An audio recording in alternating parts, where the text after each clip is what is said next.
Wannan zama na majalisa na 40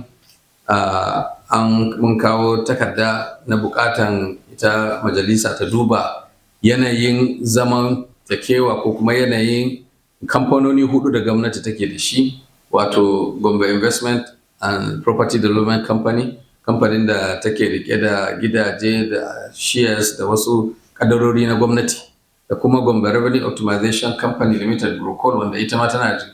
rike da wasu kadarori na gwamnati, da kuma ita sabon kamfani na Gombe Investment Promotion Agency, wanda ita kuma aikinta ba da yanayin mai sauki na kasuwanci ko kuma yadda za su tallafa wa masu neman yin kasuwanci a jihar Gombe, da kuma Gombe Housing Authority, wanda ita ma yanzu tana ma dai zaune ne ba ta aikin da ya kamata ta yi, da kuma Gombe Securities Company, wanda ita kuma aikinta dama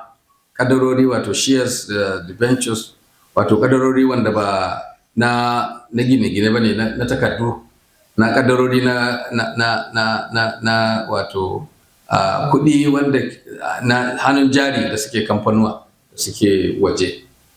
To majalisa ta duba ta ga babu amfanin ajiye waɗannan kamfanoni gaba ɗaya suna tare kuma ba wanda suke aikin da ya kamata su yi. An ga ya kamata ita wannan kamfani, wato agency na gwamnati, wato Investment Promotion Agency, a ƙarfafa ta, a yi mata board wanda shi mai girma gwamna zai jagoranci wannan board ɗin, ko kuma ya naɗa wanda yake so ya jagoranci wannan board ɗin, saboda a samu sauƙin 'yan kasuwa da suke buƙatar shigowa Gombe su samu sauƙi na samun approvals ɗin duk wani buƙatansu, kuma a ci gaba da inganta yanayin kasuwanci a jihar Gombe. Na biyu kuma ita Gombe Revenue Optimization Company Limited Brocol za ta ci gaba da aikin rike wato assets, physical assets, wato gine-gine da shauransu na gwamnati, kuma ta ci gaba da aiwatar da su yadda za su kawo wato wannan kudin shiga ma gwamnati. Ita kuma Gombe Revenue Securities Company za ta rike wa'annan assets na gwamnati, wato na hannun jari, kuma za ta dinga juya shi saboda ita ma ta samo wa jiha kuɗin shiga daga wannan tsari. Gidaje kuma da shaguna da suke ƙarƙashin ita Gombe Investment Property Company za a mai da su Gombe Housing Corporation, wanda za a naɗa mata ita ma management ɗinta, wato manya-manyan ma'aikata, saboda ta ci gaba da riƙe wa'annan gidaje na gwamnati da kuma duk wani wannan shaguna da na gwamnati da suke wannan kamfani da yanzu za a yi winding down. So wa'annan kamfanuwa 4 su za su saura, ko kuma zan ce agency na gwamnati guda 4 su za su saura. Ita Investment and Property Development Company za a yi winding ɗinta down, wato za a rufe ta. Amma a sani cewa duk ma'aikatan da suke wurin nan za a duba wanda yadda yanayin aikinsa yake, a mai da su wa'annan agency guda 4 da suke wannan, ba wanda aka ce za a kora aiki, mutane hankali ya kwanta cewa kowa za a sama masa inda zai aiki a cikin wa'annan sabon arrangement da aka yi na gwamnati. Kamar yadda na yi bayani a cikin zamanmu da muka yi na wannan rana na council yau 4 ga watan 7 na wannan shekara, a department na gefen agriculture, animal husbandry da kuma gama kai. A gaskiya yau na kawo memo ne wanda ya kasance game da shi fertilizer, wato taki, wanda shi mai girma Alhaji Muhammadu Inuwa Yahaya, gwamnanmu na Gombe, ya saya tons 2, wato buhuna 40,000 domin a sayar ma manoma, kuma ya sayi takin nan a kowane ɗaya, wato kowane buhu naira 42,000, wanda kuma ya kasance a cikin sane yana so ne a sami ci gaba da kuma bunkasar noma a jihar Gombe. So sai ya rage kuɗi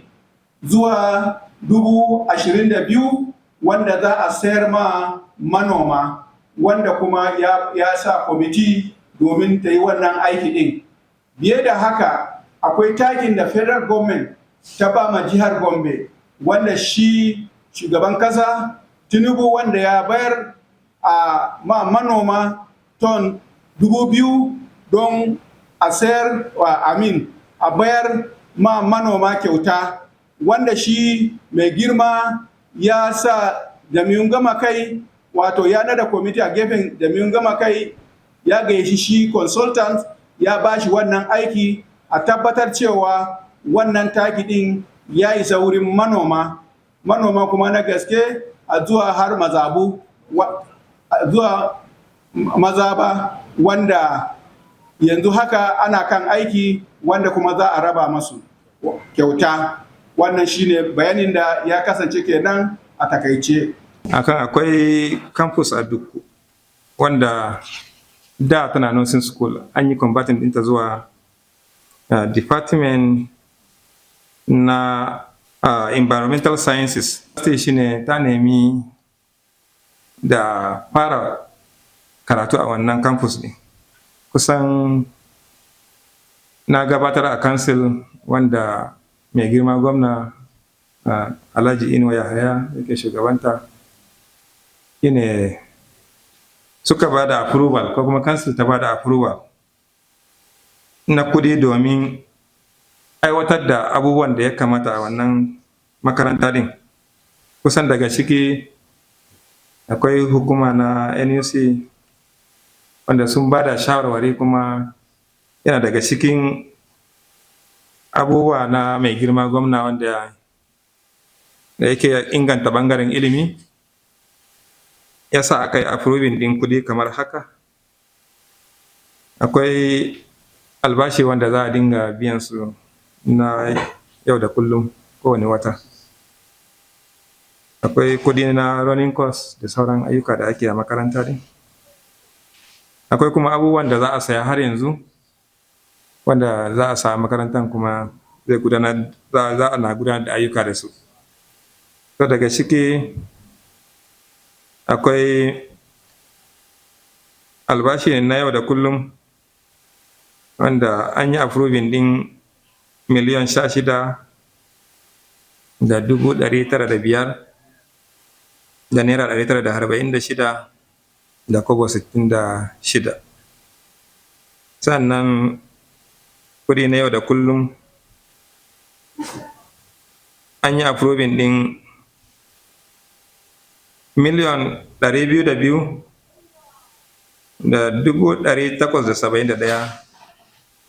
da 359 da kobo 92.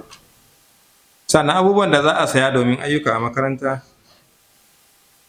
an approving din kudi kamar haka: miliyan 534 da 424 da naira 144 da kobo 21. So kusan takaitaccen abubuwan da ya gabata kenan ko ya faru a daidai wannan kasin da aka yi. Bisa.